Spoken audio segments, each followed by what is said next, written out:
மாண்புமிகு இதய தெய்வம் அம்மா அவர்களின் நினைவு நாளில் அம்மா அவர்களின் நினைவிடத்திலே வந்து அம்மா மக்கள் முன்னேற்ற கழகத்தின் சார்பாக நாங்கள் அவருக்கு அஞ்சலி செலுத்திவிட்டு வந்திருக்கின்றோம். மற்றதை நீங்க தான் கேட்கணும். சார், டெல்லி சென்று அமித்ஷாவை பன்னீர்செல்வம் சந்தித்து வந்திருக்கிறார். தமிழகத்தில் இருக்கக்கூடிய அரசியல் நிலவரங்கள் குறித்து பேசியிருப்பதாக தகவல் சொன்னாரு. உங்களுடைய நிலைப்பாடு மறுபடியும் என்டிஏ கூட்டணியில் அமமுக இணைவதற்கான வாய்ப்பு இருக்கா? அதிமுகவை அமித்ஷா தான் இயக்குகிறாரா அப்படின்னு ஒரு கேள்வி. அதை பத்தி எனக்கு தெரியாது.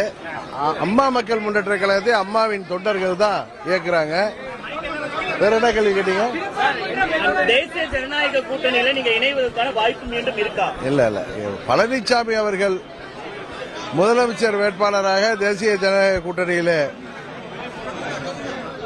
அவர் இருக்கின்ற வரை அம்மா மக்கள் முன்னேற்ற கழகம் அதில் இடம்பெறுவதற்கு வாய்ப்பே இல்லை. திருப்பரங்குன்ற விவகாரத்தை நீங்க எப்படி பாக்குறீங்க? அதாவது அம்மா மக்கள் முன்னேற்ற கழகம் என்பது அம்மாவின் வழியில செயல்பட்டுக் கொண்டிருக்கின்ற இயக்கம். அரசியலிலே மதமும் சமுதாயமும் கலந்து அரசியலுக்காக மதத்தையும் ஜாதியையும் கையில் எடுக்கின்ற இயக்கம் அல்ல அம்மா மக்கள் முன்னேற்ற கழகம். திருப்பரங்குன்றம் அந்த தீப திருவிழா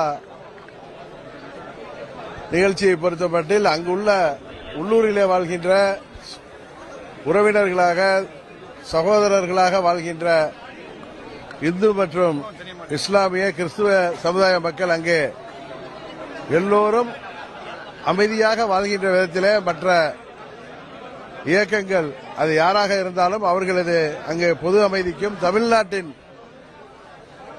பொது அமைதிக்கும் மத நல்லிணக்கத்திற்கும் இடையூறு வருகின்ற விதமாக எந்த ஒரு அரசியல் கட்சியோ அல்ல அமைப்போ செயல்படக்கூடாது என்பதுதான் அனைத்து தமிழ்நாட்டு மக்களின் விருப்பமும். ஏனென்றால் தமிழ்நாடு ஜாதி மதங்களை எல்லாம் கடந்து இங்கே வாழ்கின்ற அனைவரும் எந்த ஒரு பேதமும் இன்றி சகோதர சகோதரிகளாக வாழ்ந்து கொண்டிருக்கின்றோம். அதில் மதத்தின் பெயராலோ ஜாதியின் பெயராலோ அல்லது திருவிழாக்களின் பெயராலோ எந்த ஒரு இடைஞ்சலையும் யாரும் ஏற்படுத்துவதை தயவு செய்து தவிர்த்துவிட வேண்டும். தமிழ்நாட்டு மக்கள் இதுபோன்ற அரசியலை உறுதியாக ஏற்க மாட்டார்கள். அதனால் தமிழ்நாடு தொடர்ந்து அமைதி பூங்காவாக திகழ வேண்டும் என்பதுதான் அம்மா மக்கள் முன்னேற்ற கழகத்தின் நிலைப்பாடு.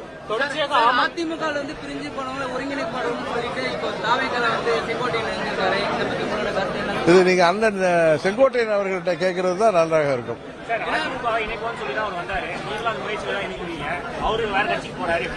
நாங்க அதிமுகவை இணைக்கிற முயற்சியில நாளைக்கு நாங்க இன்றைக்கு இல்ல, அம்மாவின் தொண்டர்கள் எங்கிருந்தாலும் ஓர் அணியில் திரள வேண்டும் என்பதுதான் அம்மா மக்கள் முன்னேற்ற கழகத்தின் நிலைப்பாடு. அண்ணன் செங்கோட்டையன் அவர்கள் ஒரு மூத்த நிர்வாகி.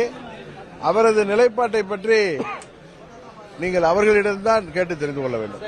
அவரோட பயணிச்சிருந்தீங்க, அவருடைய முடிவை எப்படி பாக்குறீங்க? சரிதானா அது? நான் தான் சொல்லல, எனக்கு 40 ஆண்டு காலமாக புரட்சித் தலைவர் மறைவுக்கு பிறகு நாம் மிகவும் நட்போடு நெருங்கி பழகிய நிர்வாகிகளில் அவரும் ஒருவர். அவரது முடிவை பற்றி விமர்சிப்பது நன்றாக இருக்காது என்று நினைக்கிறேன். என்னங்க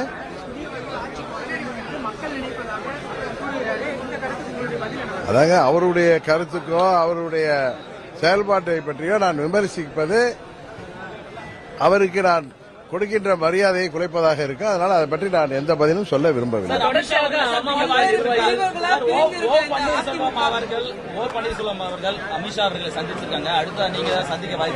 உறுதியாக இல்லை, என்னை அழைக்கவும் மாட்டார்கள்.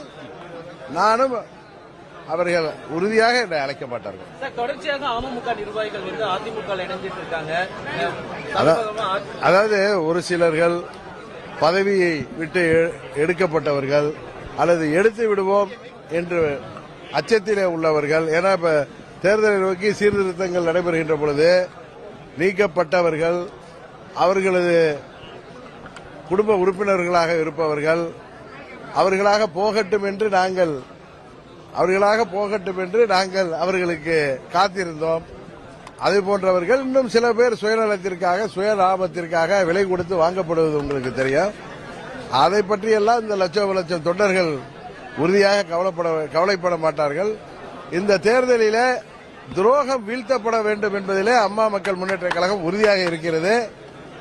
அதைத்தான் இன்றைக்கு அம்மா அவர்களின் நினைவிடத்திலே எங்கள் உறுதிமொழிகளில் ஒன்றாக முக்கியமானதாக அந்த உறுதிமொழியை எல்லோரும் சேர்ந்து எடுத்திருக்கிறோம். செங்கோட்டையன் தொடர்ந்து அதிமுக முன்னாள் எம்எல்ஏக்கள்லாம் மாற்று கட்சியில வந்து இணைறாங்க, எப்படி பார்க்கிறீங்க? அதை பத்தி நான் ஒன்றும் பார்க்க விரும்பவில்லை. துரோகம் இப்ப அதிமுகங்கிற கட்சியே இல்லை என்பதுதான் நான் தொடர்ந்து சொல்லி வருகிறேன். இப்ப இருக்கிறது எடப்பாடி திமுக. புரட்சித் தலைவர் கட்சியை தேர்தலுக்கு பிறகுதான் அங்கே தூங்கிக் கொண்டிருக்கின்ற அல்லது தூங்குவது போல் நடித்துக் கொண்டிருக்கின்ற நிர்வாகிகளும் தொண்டர்களும் விழித்துக் கொள்கின்ற போதுதான் மீண்டும் புரட்சித் தலைவரின் அதிமுக உருவாக்க முடியும். இந்த தேர்தலுக்கு பிறகுதான் அது நடக்கும். துரோகம் இந்த தேர்தலிலே உறுதியாக வீழ்த்தப்படும். அதில் அம்மா மக்கள் முன்னேற்ற கழகத்தின் பங்கு உறுதியாக இருக்கும். அதாவது கூட்டணி ஜனவரியில தான் நாங்க அறிவிப்போம் சொன்னா சில ஊடகங்கள்ல அதுக்கு ஒரு காரணம் சொல்கிறார்கள். கூட்டணி பற்றிய பேச்சுவார்த்தைகள் நான் திரும்ப உங்களுக்கு சொல்கிறேன். சில கட்சிகள் அவர்களது கூட்டணிக்கு நாங்கள் வர வேண்டும் என்கிற நோக்கத்தோடு எங்களை அணுகி பேசி வருகிறார்கள்.